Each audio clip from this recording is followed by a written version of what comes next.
சும்மா ஒரு சேனல் சார்பாக அனைத்து நண்பர்களுக்கும் வணக்கம். இந்த உலகில் கவலையில்லாத மனிதர்களென எவருமே இல்லை. அவரவர் தகுதிக்கு ஏற்றாற்போலவும் குடும்ப சூழலுக்கு தகுந்தாற்போலவும் மாறுமே தவிர நான் கவலையில்லாத மனிதன் என்று சொல்ல முடியாது. அதனால் நம் மனதில் அதிகமான துன்பம் என்ற பாரத்தை அதிக அளவில் தூக்கி சுமக்காமல் கொஞ்சம் லேசாக வைத்துக்கொள்வது நல்லது. பாடல் கேட்கலாம், புத்தகம் படிக்கலாம், பாட்டு பாடலாம், கவிதை எழுதலாம். எழுதி வைத்த கவிதையை தகுந்த நேரத்தில் படிக்கலாம். இசைக்கருவிகள் வாசிக்க தெரிந்தால் அழகாக வாசிக்கலாம். ஆக நம் துன்பத்தை மறக்க பழக்கிக்கொள்ள வேண்டும். நம் துன்பத்தை மறக்க கட்டாயம் பழக்கிக்கொள்ளத்தான் வேண்டும். வலி தரும் வேதனை என்பது பொது இடத்தில் நம் கண்ணீரை எப்படி அடக்கிக் கொள்கின்றோமோ அதைவிட வலி தரும் வேதனை எதுவுமில்லை. சிலவற்றை படிக்கும்போது அப்படியே தன்னம்பிக்கை தரும் அருமருந்தாக இருக்கும்.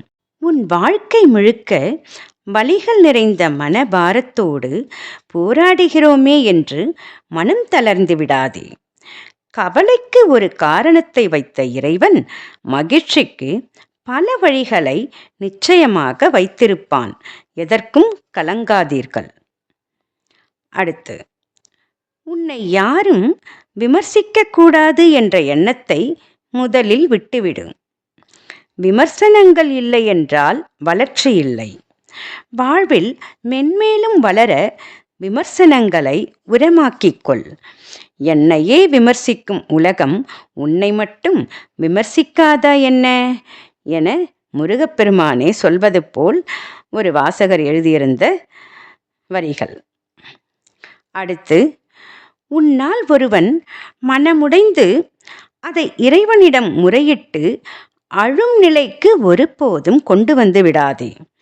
உடைக்கப்பட்ட மனங்களின் வேண்டுதல்கள் இறைவனிடத்தில் அத்தனை பலம் மிகுந்தவை. உன்னை விரட்டி விரட்டி தண்டிக்கக்கூடியது. ஆக நம் எண்ணங்களும் செயல்களும் நல்லதாக இருந்தால் நல்லதே நடக்கும். நம்முடைய எண்ணங்களும் நம்முடைய செயல்களும் நல்லதாகவே இருந்தால் நல்லதே நடக்கும் வாழ்வில். நன்றி.